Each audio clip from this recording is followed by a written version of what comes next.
Bom, quando nós temos uma cliente ou uma potencial cliente, né?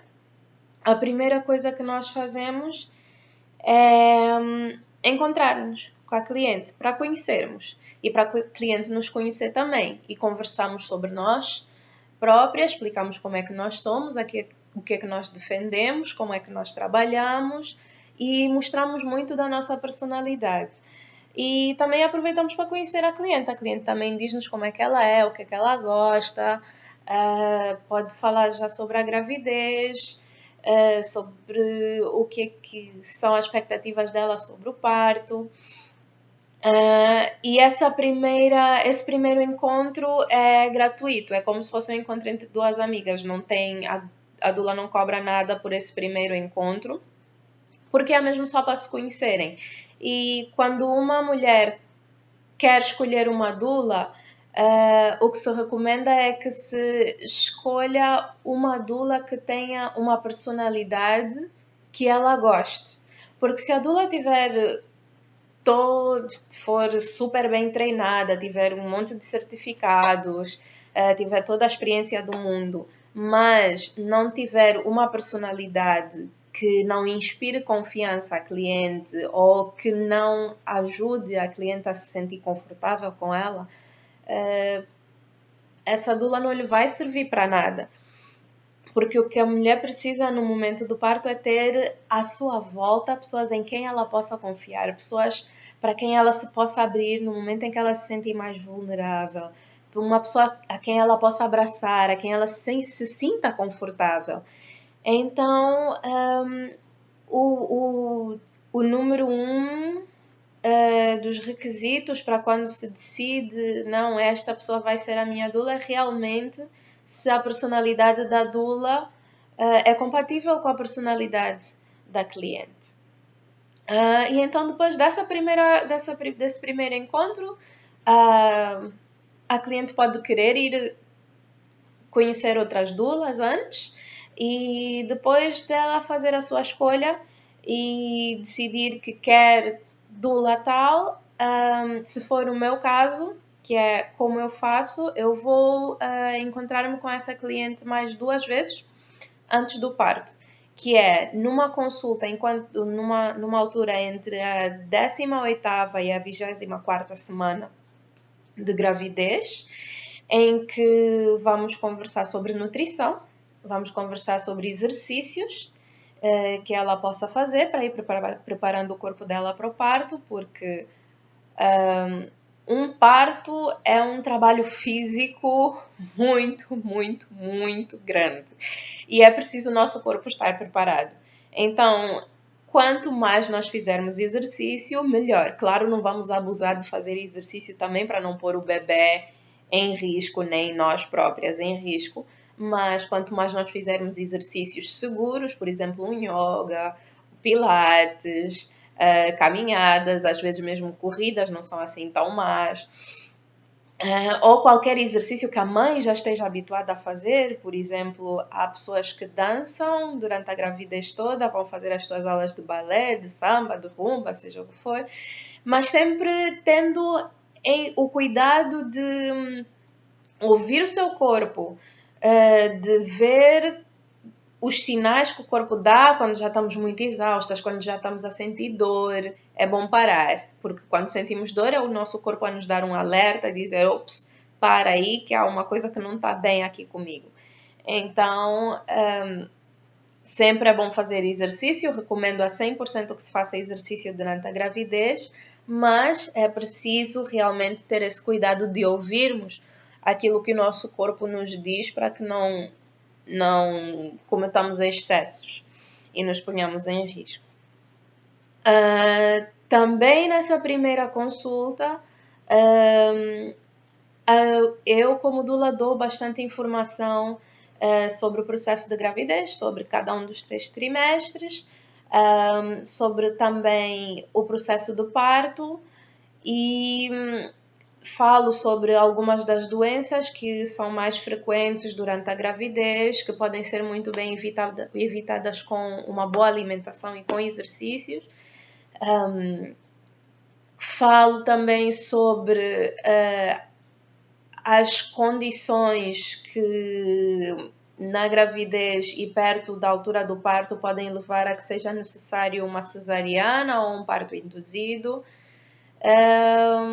E é basicamente tudo. E aproveita-se para conhecer um bocado mais sobre a mãe, né? Que nunca é demais conhecer bem a nossa cliente. Já na segunda consulta, eu preparo a mãe para o parto. Conto-lhe sobre que posições são boas para estar durante o trabalho de parto. É bom mudar-se várias vezes de posições para ajudar no processo, no progresso do trabalho de parto. Falo-lhe sobre métodos naturais de induzir o parto. Falo-lhe sobre, de novo, sobre as intervenções que são feitas nos hospitais, sobre os seus prós e os seus contras, os seus riscos e as suas vantagens. Converso sobre quais seriam as escolhas dela, as opções dela para o parto, por exemplo, se ela quer um parto natural, se ela quer um parto medicado, com que medicações, em que casos é que ela estaria disposta a induzir, em que casos é que ela estaria disposta a fazer uma cesariana, em que casos é que ela está disposta a que lhe façam uma ruptura de membranas, em que casos é que ela está disposta a que lhe façam o toque para ver a dilatação, porque não é necessário estar-se a fazer o toque sempre, é desconfortável, é doloroso para a mãe. Também falo sobre o plano de parto, que é um papel, uma espécie de carta que as mães podem escrever para os médicos nos hospitais e para as enfermeiras, para elas poderem dizer aos médicos e às enfermeiras o que é que elas gostam, o que é que elas não gostam, se elas preferiam que a luz do quarto tivesse um bocadinho diminuída, se a temperatura tivesse mais quente, se é possível terem uma banheira com água quente no hospital para ela poder passar algum tempo do trabalho de parto nessa banheira, porque a água quente ajuda muito a relaxar, ajuda muito no progresso do trabalho de parto, diminui em 75% a dor. E então é um muito bom recurso. Também outro muito bom recurso é ter aquela bola enorme de ginásio, que ajuda muito a mãe a relaxar, ajuda quando a mãe está a balançá-la na bola, ajuda ao bebê a cair, a encaixar-se melhor na zona pélvica, ajuda também com as dores das contrações. Então, é sobre isso que eu falo na segunda consulta, né? E então, a partir daí, a segunda consulta é nas 36 semanas. E a partir da 38ª semana, eu vou estar de plantão, de piquete, com o telefone ao meu lado dia e noite, preparado para que essa mãe me ligue e me diga: "Oh, entrei em trabalho de parto". E quando a mãe me liga e me diz entrei em trabalho de parto, eu vou lhe dizer ok, dá-me 1 horinha ou 2 para eu me preparar, independentemente de que hora seja, porque eu sou chamada assim de repente, né? Vamos dizer que estou a dar banho ao meu filho para levá-lo para a escola. Então tenho que acabar de lhe preparar, levá-lo para a escola, deixo-o na escola, ou estou a pôr-lhe na cama, tenho que preparar as condições aqui na minha casa para que eu deixe tudo direitinho para ir passar as horas que sejam necessárias do trabalho de parto dessa mãe com ela. Então, eu fico de piquete 2 semanas antes da data estimada de parto e 2 semanas depois, porque a data estimada de parto não é a data certa em que a mulher vai ter o bebê, mas sim uma data em que aproximadamente ela vai ter o bebê. Então, pode ter o bebê 2 semanas antes ou 2 semanas depois. Até 2 semanas antes, até 2 semanas depois. Pois, e depois disso, tcharam, dia do parto. Então, eu apareço no dia do parto, depois da mãe me chamar, e nessa altura, eu sempre aconselho as mães a fazerem a maior parte do trabalho de parto em casa, porque o trabalho de parto é longo, bastante longo. E até chegar àquela altura em que realmente estamos quase, que as contrações estão mais fortes e mais regulares e mais frequentes, em que de facto está perto do bebê nascer, ainda demora bastante tempo. Então eu chego à casa da mãe e vou trabalhando com ela naquilo que seja necessário, ajudo-lhe a sentir confortável, dou-lhe apoio emocional, vou conversando com ela e depois quando nós as duas virmos, a mãe pode não se dar conta e eu posso dar-me conta e eu digo, ó, as tuas contrações já estão bastante aproximadas, já estão bastante intensas, está na hora de irmos para o hospital. Acho que já está na hora. Então, se ela concordar, vamos para o hospital juntas e eu lá no hospital continuo a dar o meu apoio todo até o bebê nascer. Depois do bebê nascer, eu ainda fico mais umas 2 ou 3 horinhas com ela. Posso lhe ajudar com a amamentação. Sim, isso é uma questão muito importante. Nas minhas visitas pré-natais também conversamos sobre a amamentação. Também dou bastante informação sobre a amamentação, sobre a importância da amamentação. E então, quando eu estou lá depois do parto, ajudo-a com a amamentação, se for necessário, ou se ela já for uma pro, e se o bebê já for um pro também, que somos naturalmente, né? Há muito poucas situações em que há problemas da amamentação, mas se tiver tudo bem, se ela não precisar mais de mim, normalmente nessa altura a família quer estar junta, então aí é que eu me despeço, beijinho, vou-me embora para casa, estejam bem. Depois disso, uma semana depois, eu volto para checar a mãe e o bebê para saber como é que estão, como é que vão indo. Eu posso ajudar em algumas coisas que a mãe precisa de ajuda, na lida de casa. Fico lá num máximo de 5 horas, um mínimo de 1 hora, máximo de 5 horas.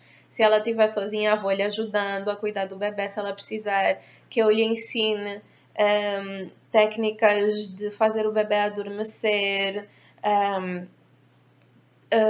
que lhe ajude com alguma coisa em casa para que ela possa comer e eu vou cuidando do bebê ou vou ajudando com a roupa que ela tem que lavar.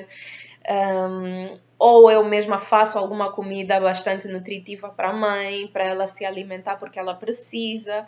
E então vou ajudando um bocadinho nessa minha última visita com a nova vida dela, principalmente com as mães de primeira viagem, na nova vida dela com o bebê. Nessa última visita eu também procuro saber se há algum sinal de depressão pós-parto. E nesses casos eu converso com a mãe e eu digo claramente que eu recomendo que ela procure um psicólogo, procure ajuda, porque a depressão pós-parto é uma situação muito séria. Eu mesma vivi e precisa sim, senhor, de ajuda psicológica, precisa ser tratada. E as mães, quando estão nessa situação, sentem-se muito, muito mal e elas podem chegar a cometer suicídio, que já aconteceu muitas vezes em Angola, já ouvimos bastantes casos desses, e é preciso dar-se atenção realmente. É preciso dar-se apoio, é preciso que as pessoas à volta tenham a sensibilidade de dar muito amor, muito carinho a essa mãe, porque é uma situação muito difícil mesmo. E procuro checar sinais para ver se ela está com depressão pós-parto. Se tiver, eu recomendo sim que vá a um psicólogo. Mas se tiver tudo bem, vai ser o fim da minha jornada. Eu entrego-lhe uma cartinha em que eu escrevi a história do parto dela. Que isso, pronto, sou eu que faço, nem todas as doulas fazem isso, mas eu gosto de escrever como é que foi o parto, da minha perspectiva e dar essa cartinha à mãe, porque da perspectiva de cada pessoa é completamente diferente o momento. Então escrevo uma historiazinha sobre a minha perspectiva e dou à mãe como um presentinho para ela guardar.